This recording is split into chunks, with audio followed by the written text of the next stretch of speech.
Bismillahirrahmanirrahim. Assalamualaikum warahmatullahi wabarakatuh. Alhamdulillahirabbil alamin alladzi bi ni'matihi tatimmu shalihat wa bi inayatihi tatimmu ibadat. Asyhadu an la ilaha illallah wahdahu la syarikalah wa asyhadu anna Muhammadan abduhu wa rasuluh la nabiyan wa la rasulan ba'dah. Raditu billahi rabba wa bil islamid dina wa bi Muhammadin sallallahu alaihi wasallam nabiyya wa rasula. Qala Allah jalla wa ala fi kitabihil karim wa huwa asdaqul qailin. A'udzu billahi minasyaitonir rajim. Bismillahirrahmanirrahim. Wasari'u ila maghfiratin mir rabbikum wa jannah arduha samawati wal ard uiddat lil muttaqin. Thumma qala Rasulullah sallallahu alaihi wasallam fi hadithi ragima anfu rajulin ma adraka alaihi ramadan fa ansalakalah falam yughfarlah. Kaum muslimin, kaum muslimat, tuan guru, bapak pengurus masjid, ulil amri, pendengar setia Radio Republik Indonesia yang insya Allah dimuliakan Allah Subhanahu wa ta'ala. Tak terasa setelah Allah menyebarkan undangan secara umum untuk mengikuti sebuah kompetisi akbar yang memperebutkan piala bersama, dan kita sudah berada di dalamnya kurang lebih 6 hari sudah. Ada satu kekhawatiran Nabi tatkala undangan itu disampaikan oleh Allah, ya ayyuhalladzina amanu, semua pribadi-pribadi yang mendeklarasikan dirinya beriman, mendaftarkan diri untuk mengikuti kompetisi ini. Karena di ujung kompetisi ada satu hadiah bersama, satu piala bersama yang diperebutkan dengan syarat masuk finish dapat piala bersama, yaitu la'allakum tattaqun. Ada kekhawatiran Nabi.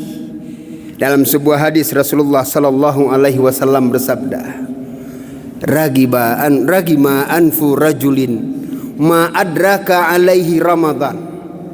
Celaka kalau ada seseorang yang dia bertemu Ramadan fa ansalakalahu, berkecimpung di dalam bulan suci Ramadan itu, falam yughfarlah, masuk garis finish.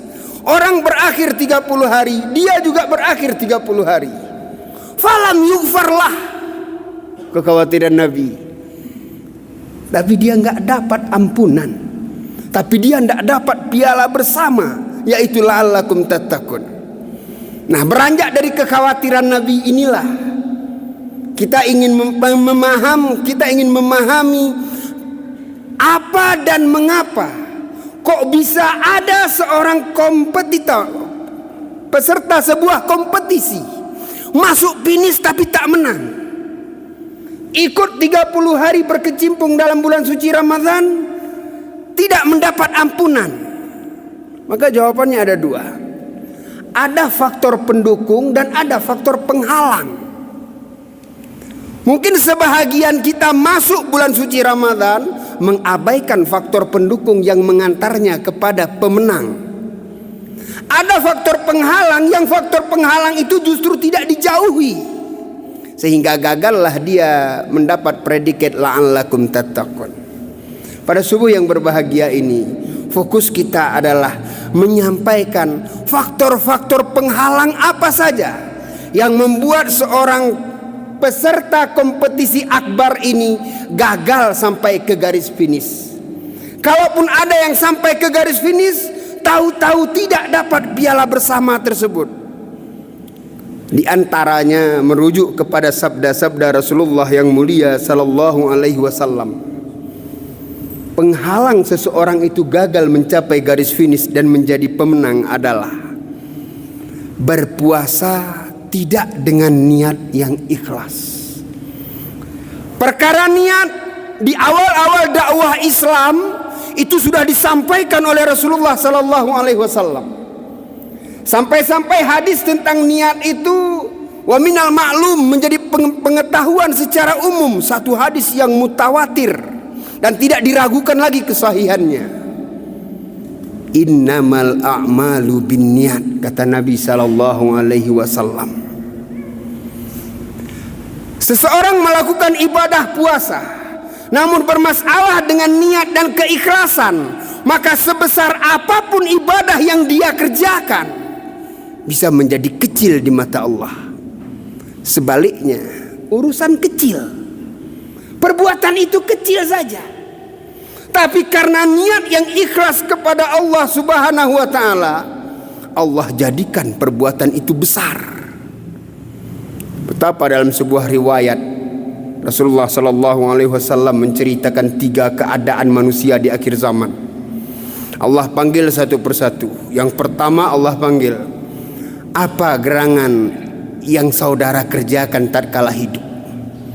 Orang pertama menjawab, saya mati syahid. Mati di medan perang mempertahankan agama Allah.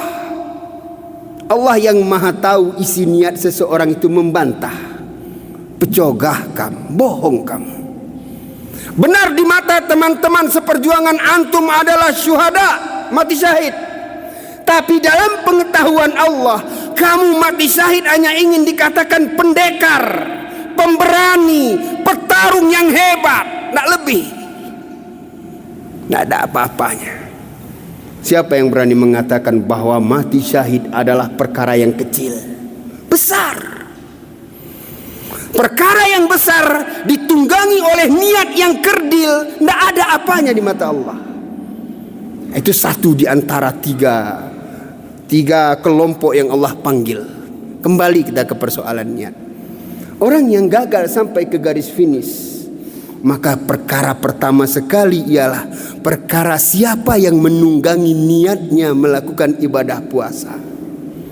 Kenak nih, maunya kita jangan ada lagi ibadah-ibadah puasa yang dikerjakan tiap-tiap muslim, tiap-tiap mukmin ditunggangi oleh karena nyanya bapak hupah sama sakit teger, nyanya kelem ni numpang rumah tuan, tinggal di rumah mertua, nggak enak hati, orang semua puasa saya kok tidak. Kalau tunggangan-tunggangan itu ternyata yang menunggangi niat-niat kita dalam setiap ibadah sebesar apapun, boh manukom tetume, tidak dapat apa-apa kita.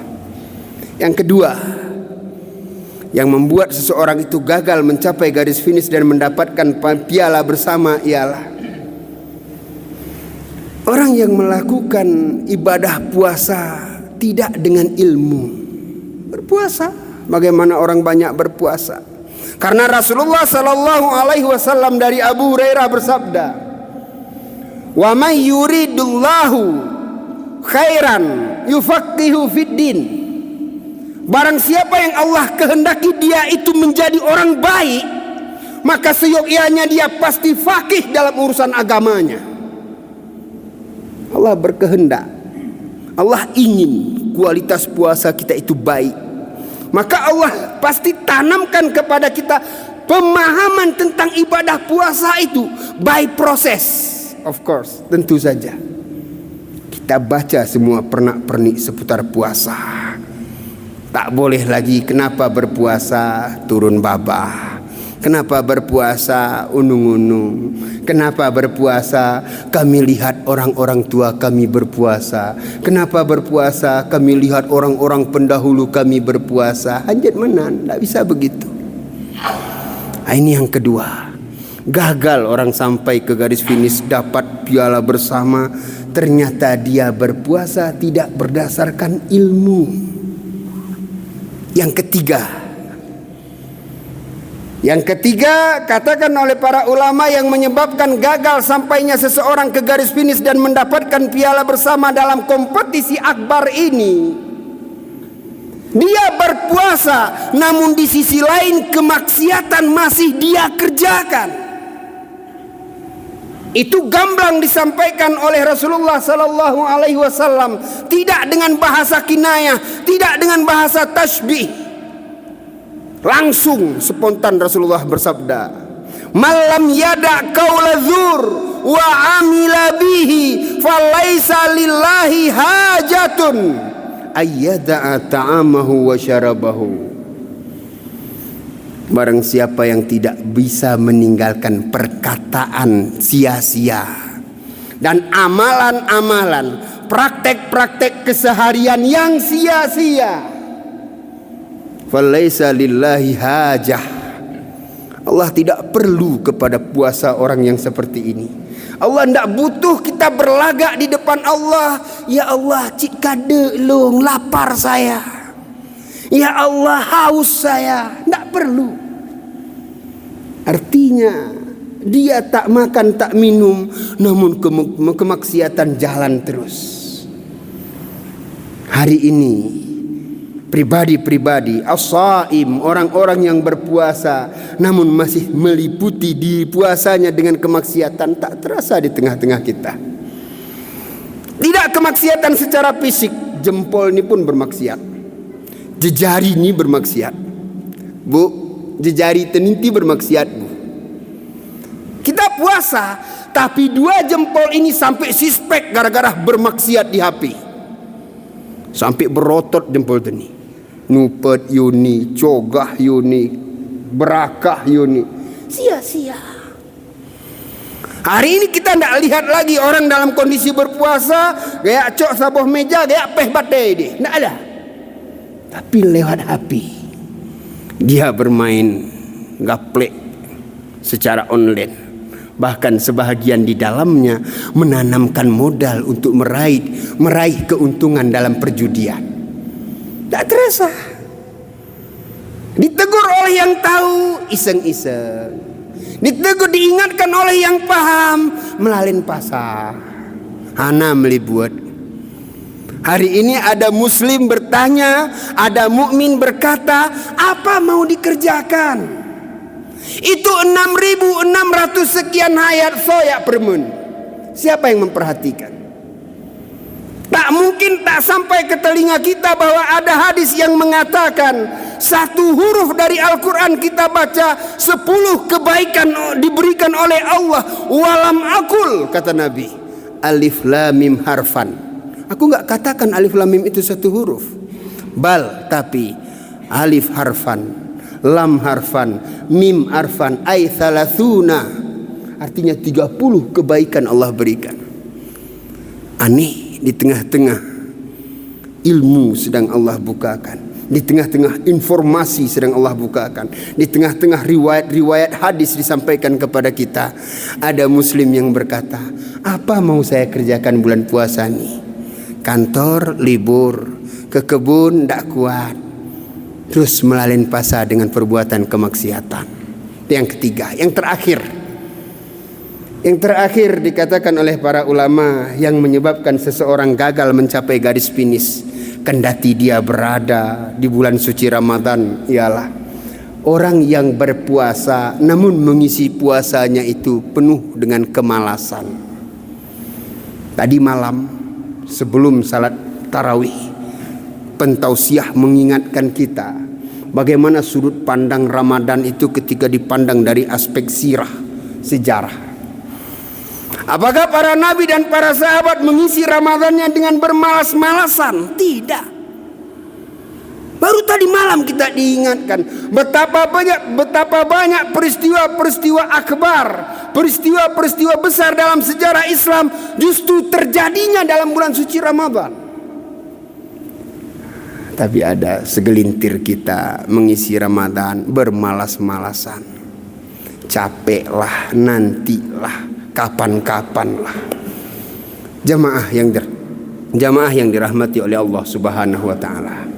Inilah 4 penghalang atau 4 perusak yang dapat merusak dan menghalangi seorang peserta kompetisi akbar di bulan suci Ramadan ini tidak bakal sampai ke garis finish.